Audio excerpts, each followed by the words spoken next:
Shalom and good day all, this is Tehillim29 back again for another DC comic review. And in this DC comic review, I am reviewing V's Detective Comics, Batman 1063, and of course 1046 of Philip Kennedy Johnson's Action Comics Superman. I'll now get things prepared for the first one that I'll be reviewing. So as you can see here, I'll be reviewing the Ram V story first, and I just want to point out one thing first. Not only for this one, but also for the next one, I will not be covering the backstories for either of them. The main thing I will be covering is just the main story.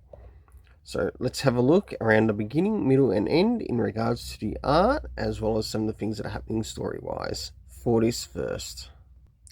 So as we begin the story, we have Bruce Wayne actually going into a bar, meeting up with Harvey Dent, aka Two-Face.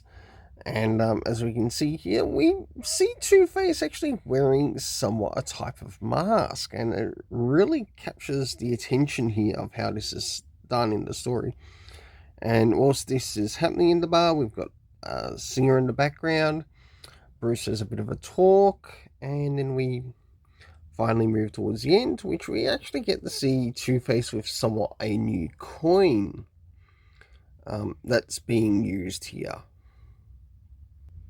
Now, as we start to move a little bit forward into the story, we have Master Arzen returning, and we actually learn a little bit something about this particular box that Batman actually got, and we learned that it's like a type of music box, but it's also got a couple of things inside it which seems to have a connection to something else.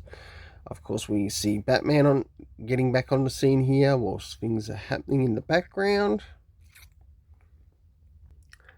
and we finally return to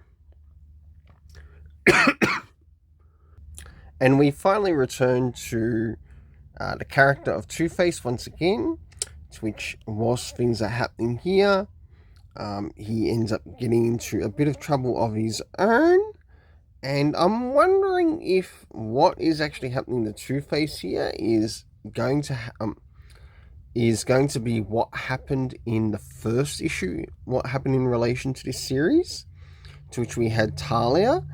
Just the way of how this particular substance is applied and goes against him. So are we going to have Harvey Dent actually turn into a somewhat actual monster as to what happened in the previous issue? So for the cover art, I gave it a 7 out of 10. For the internal art, I give it a 7 out of 10. Moving into the area of the story. First things first, did we get anything comic reference wise? No, we didn't. Did we get anything time wise? No, we didn't.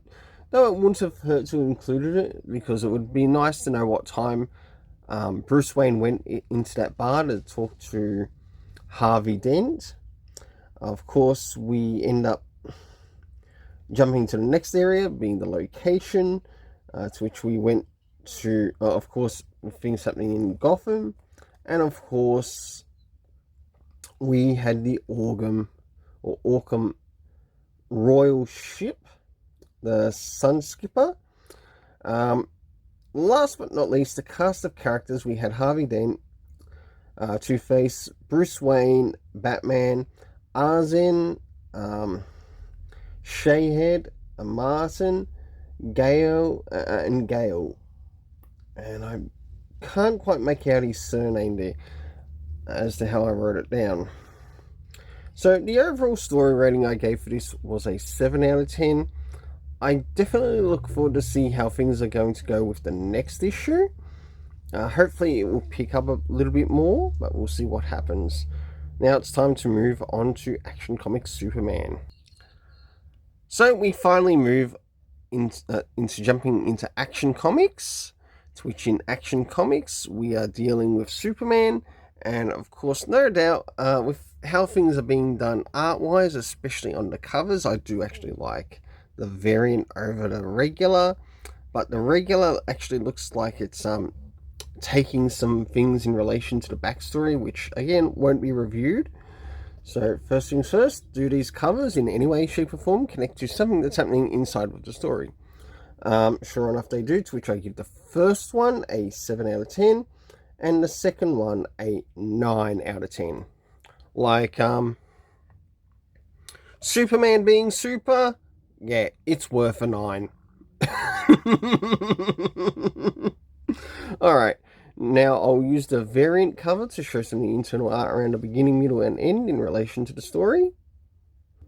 So as this story begins, we've got basically Superman going through some trials of sorts of what's happening on Warworld.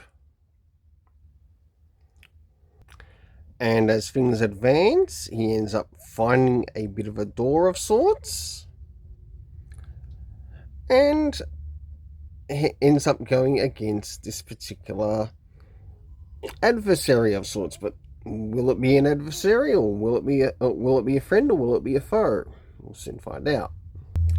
And last but not least, towards the end, after having a bit of a fight and somewhat this spirit or spectre or whatever this person is meant to be, they end up giving control to Superman in relation to it. So I definitely find it very interesting. So for the internal art, I gave a 7 out of 10. Now it's time to move in the area of the story and its rating. So first things first, do we get any comic references? No, we don't. Location is still on Warworld, but it seems to be that at the moment, whilst he's in Warworld, there seems to be some areas to which he can actually use some more of his powers, like somewhat maybe outside the sun. Or just because he's underground, he's now able to access some of his powers which we don't get to see him normally use. In regards to the next area being time, there was no indication as to when some of these things were taking place time-wise. The cast of characters were consisting, of course, Superman, Clark Kent, Creel Arx, Orgrim, and last but not least, Mongol. For the overall story rating, I think as this starts to come down to a close, this is actually getting a 7.5 out of 10 from me. So until then, let's keep it colourful and have yourself an awesome day.